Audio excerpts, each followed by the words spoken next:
Anvi Resort in Gumasa, Gran.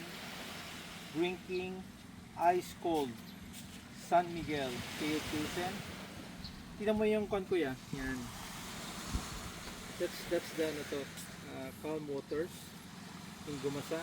And the sun is white sun, although not as fine as dun sa Rosal. But it's white sun area. What's your review? Quick review. Of the Good. resort, ha? Mga 8 or 9. 8 or 9. So ano what needs to be improved here? Hindi ko Level alam. mo siya, level. Ano ba magandang improvements dito? Ikaw, tanongin natin si Mama ano yung review niya. Huh? This resort, nakita kong significant improvement since last time we came Oh my here God, may flowers! was Iwan mo, wala na. Connectivity. So stronger yung ano to, yung signal nila, Wi-Fi signal. Yun lang, the improvement. Okay, so give me the cell phone here. So dito kami sa yan. This is just an hour drive, no, from Jensen. Tapos ice cold beer. Nako, this is the what a good life is. O kaya dyan, review.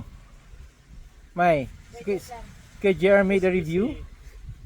Review, it's a very nice place. I like that you left many spaces open for the public to enjoy. It's not crowded, it's not constricting.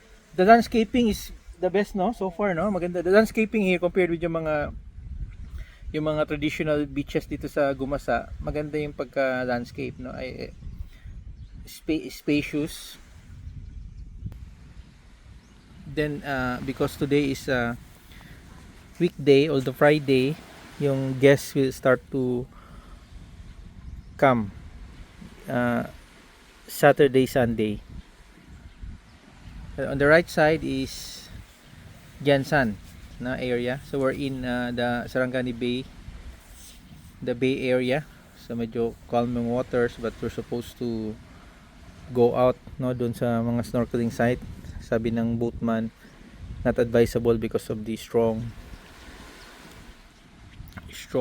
current, no, because we will be going to outside the Sarangani Bay. So if it's outside, open sea na yan siya, no, going Indonesia.